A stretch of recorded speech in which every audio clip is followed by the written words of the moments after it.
कौन है ये भोले बाबा, कहां से आया, इसकी कहानी क्या है। मंच पर बैठकर सूट बूट पहनकर देता है प्रवचन, तो फिर बाबा कैसे बन गया। मंच पर पत्नी को साथ बिठाता है। क्या बाबा के पास कोई चमत्कारी शक्ति है जिसके बल पर बाबा इतनी भीड़ को बुलाता है। जिस बाबा के सत्संग में मौत ने जो तांडव मचाया, उसने पूरे देश को हिलाकर के रख दिया। इस बाबा के सत्संग में इंसानों की जान की कीमत कीड़े मकोड़ों की तरह है। अब सबसे बड़ा सवाल तो ये कि आखिरकार ये बाबा कौन है, इसकी सच्चाई क्या है, ये बाबा कहां से आया।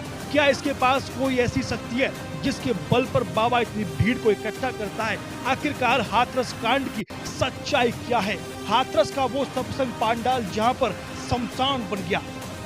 इस बाबा का पूरा नाम सूरजपाल है। ये बाबा नाम बदलकर नारायण साकार हरि उर्फ भोले बाबा बन गया।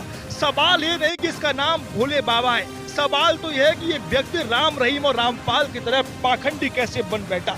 कैसे ये बाबा जनता के दिलों पर राज कर गया। ऐसा बताया जा रहा है कथा पांडाल में आने की बाबा अच्छी खासी मोटी रकम लेता है। ब्लैक गाड़ियों का काफिला बाबा की आगे और पीछे चलता है। बाबा का भौकाल इस कदर टाइट है, अगर बाबा का काफिला निकलता है तो पुलिस रास्ता दिखाती है। बाबा की सुरक्षा में कई बाउंसर तैनात होते हैं। हाथरस के कार्यक्रम में बाबा को लगा कि भीड़ बेकाबू होती जा रही है, तो बाबा ने अपने सुरक्षा कर्मियों से कहा मेरे निकलने की व्यवस्था करो। बाबा को भीड़ से निकाला गया, लेकिन जब तक भीड़ बेकाबू हो चुकी थी और उसके बाद कथा पांडाल बन गया मौत का शमशान।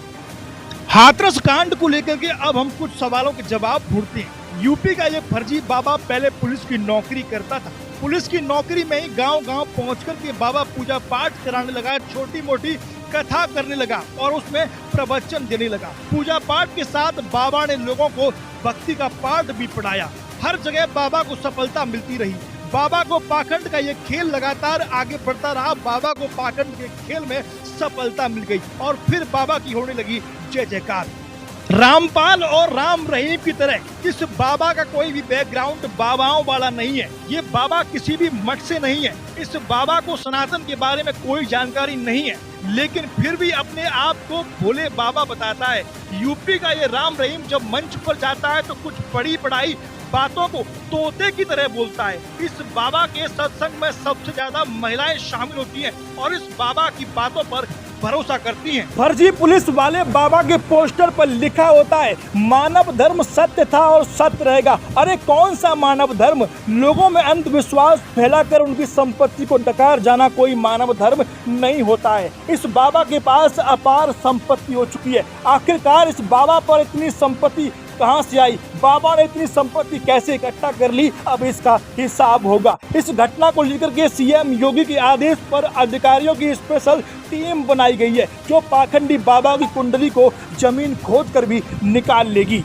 इस मामले को लेकर के कार्रवाई शुरू हो चुकी है। ये पहला ऐसा बाबा होगा जिसके घर पर योगी का बुलडोजर चलेगा। आखिर सबसे बड़ा सवाल तो यह है कि जनता इस बाबा के चक्कर में कैसे फंस गई। ये बाबा नहीं तो एटा का पाखंडी हत्यारा है। अब योगी की पुलिस बाबा को ढूंढ रही है। जानकारी के अनुसार बताया जा रहा है घटना होने के बाद बाबा लापता हो चुका है। इस मामले में एफआईआर दर्ज की गई है, लेकिन प्रशासन से भी हम सवाल पूछते हैं कि आखिरकार एफआईआर में बाबा का नाम दर्ज क्यों नहीं किया गया है। अभी तक बाबा को गिरफ्तार क्यों नहीं किया गया है। Desk report Bharat 21 Uttar Pradesh.